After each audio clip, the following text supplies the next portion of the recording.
Welcome to my YouTube channel Ramesh online.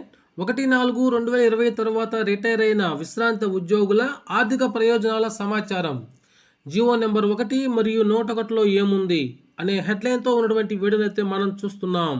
చూసే ముందుగా friends ఎవరైనా ఫస్ట్ టైం మన ఛానల్ని విజిట్ చేసినట్లయితే తప్పకుండా సబ్స్క్రైబ్ చేసుకొని పక్కన ఉన్న బెల్ ఐకాన్ టచ్ చేయండి. అదేవిధంగా వీడియో మీకు నచ్చినట్లయితే ఒక లైక్ చేసి మన మిత్రులందరికీ షేర్ చేస్తారని ఆశిస్తూ ఇక విషయానికి వచ్చినట్లయితే 1/4/2020 తర్వాత పదవీ విరమణ చేసిన విశ్రాంత ఉద్యోగుల ఆర్థిక ప్రయోజనాల సమాచారం.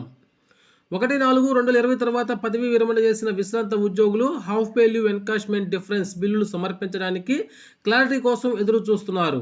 1/4/2020 తర్వాత పదవీ విరమణ చేసిన విశ్రాంత ఉద్యోగులు లీవ్ ఎన్కాష్మెంట్ డిఫరెన్స్ బిల్లులు ట్రెజరీ వారు అనుమతించడం లేదు. వారు ఆర్పిఎస్ 2022 జనవరి నుంచి అమలైంది కాబట్టి రాష్ట్ర ప్రభుత్వం క్లారిఫికేషన్ ఇచ్చాక ఈ బిల్లుల్ని అనుమతిస్తామని తెలియజేస్తున్నారు.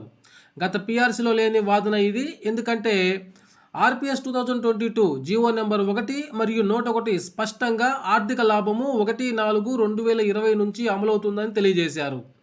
దీనికి మరలా క్లారిఫికేషన్ రాష్ట్ర ప్రభుత్వం నుంచి అవసరం లేదు. కానీ ట్రెజరీ వారికి స్పష్టమైన ఆదేశాలు డిటిఏ గారి నుంచి లేకపోవడంతో వారు ఆ విధంగా చెప్తున్నారు. పిఆర్సీ 2022 ఇచ్చిన దగ్గర నుంచి ఎరన్ లీవ్ డిఫరెన్స్ గురించి జేఏసీ నాయకులు కానీ పెన్షన్ల సంఘాలు కానీ పెద్దగా దృష్టి పెట్టలేదు. వారి ఎజెండాలో కూడా ఎప్పుడు ఈ అంశం కనిపించలేదు. 1/4/2020 తర్వాత పదవి విరమణ చేసిన వందలాది మందికి లక్షలాది రూపాయలు రావాల్సి ఉన్నది. వీటి కోసం అందరూ ఎదురు చూస్తున్నారు. గత ప్రభుత్వం పిఆర్సీలో ఉన్న సమస్యల మీద దృష్టి పెట్టలేదు.